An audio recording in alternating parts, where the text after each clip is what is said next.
Right, now let's move on to the catecholamine receptors, or the catecholamine involvement in play. We're not going to really go into these guys, but I thought I'd put them up as, familiarity with what we did before. But this, we'll be spending a little bit more time on this later. So norepinephrine receptors, you have alphas and betas, alpha 1, alpha 2, beta 1, beta 2. And when we talk about ritalin, that's where we'll bring up these. But so let's look at what do we know about catecholamine involvement in play. Well, first of all, we already went through opioids, we went through endocannabinoids, and we know that both of these increase playfulness.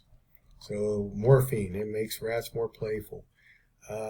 Drugs that enhance endogenous cannabinoids make animals more playful as well. In terms of dopamine and norepinephrine, the two catecholamines, that is not very straightforward. For the most part, universally, if you block dopamine receptors, you'll reduce play. That's fairly well known. But whether or not stimulating dopamine receptors makes rats more playful is less clear. For the most part, either stimulating the receptors or blocking the receptors tends to, if anything, reduce playfulness.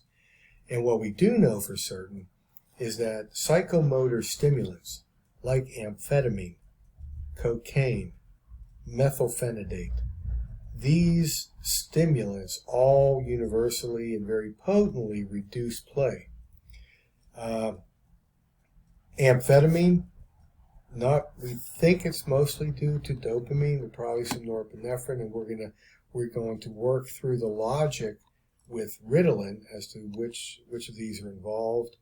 For cocaine, it's a combination of dopamine, norepinephrine, and serotonin all being released that reduces play after cocaine.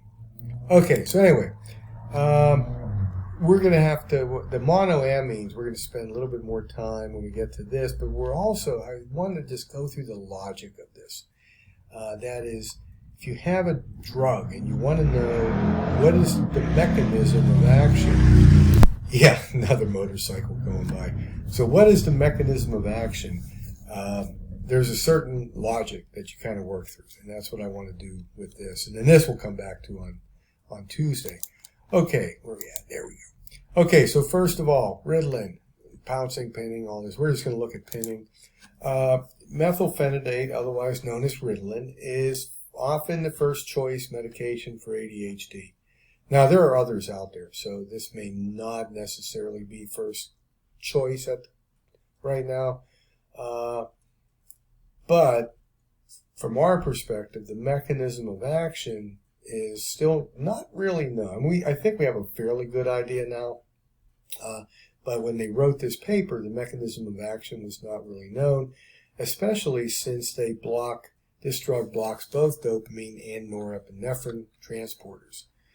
Methylphenidate and other stimulants, as I already mentioned, very potently reduce play in young rats. You don't need to give them a lot to make them play less. So what they want to do is investigate the mechanisms that seem to underlie the effects of this drug on play to try to get a better sense for how this drug might be having an impact on children, human children. Okay, so we're just going to look at 3 questions. Only the first and third are really relevant. I kept the second one in just because. Is the magnitude of suppression dose dependent? This is important from a pharmacological standpoint because since all of these drugs act on some kind of a receptor or some kind of a protein, the logic is that as you increase the amount of the drug, you should get a bigger effect. So that's why this is an important question just to address. Is the route of administration important? The reason that this was important for them was pretty much all the rat studies injected the Ritalin. You don't inject this for treating ADHD. You take it as a pill. So they wanted to know, well, are we seeing different things in the rats because we're injecting it and we're not giving it orally? So they wanted to know whether you can get the same effect if you administer it in the same way that it's administered in humans for therapeutically. And then finally, this is the most relevant part. That is, does methylphenidate reduce play through either norepinephrine or dopamine mechanism? So that's the part I want you to try to focus on, the logic, the experimental logic of doing this. And if you've had some chemistry, I think you might find this somewhat familiar with the logic you use in working through a chemical analysis. Okay, so just some general design characteristics from the lab where this is done. Again, this is Luc van der Schuur's lab in the Netherlands. All these rats are isolated for 3.5 hours before testing. So they're normally socially housed. They isolate them for 3.5 hours before they're tested. So there's a little bit of motivation there for them to play, kind of like a 50% increase or half maximal. They always test them during the light phase. They're habituated to the test chamber before they're tested. They're tested with an unfamiliar partner, but only once. Both rats are treated similarly. They look at them for 15 minutes, and we're just going to look at pinning.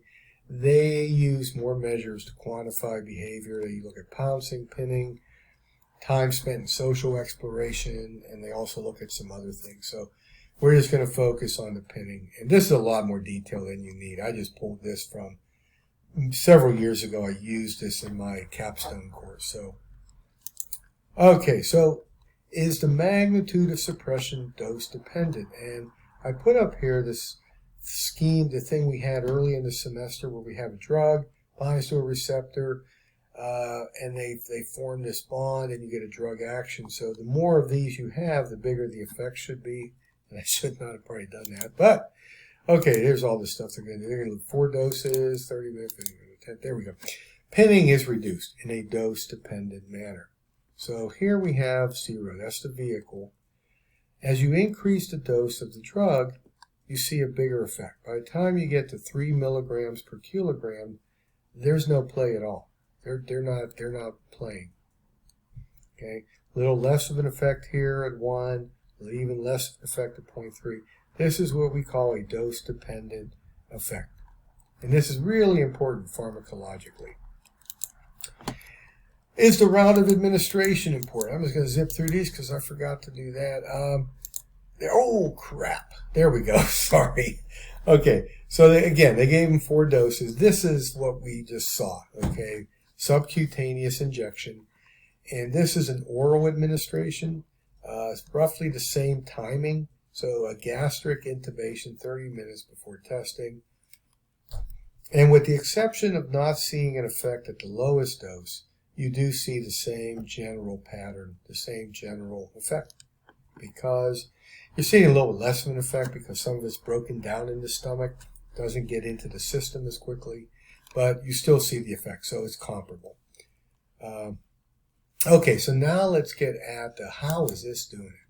So does it reduce play through either a norepinephrine or a dopamine mechanism? And I'm going to pause this now, and we're going to come back, and I'm going to do this so I don't want to rush through this, and we'll finish up in the next one.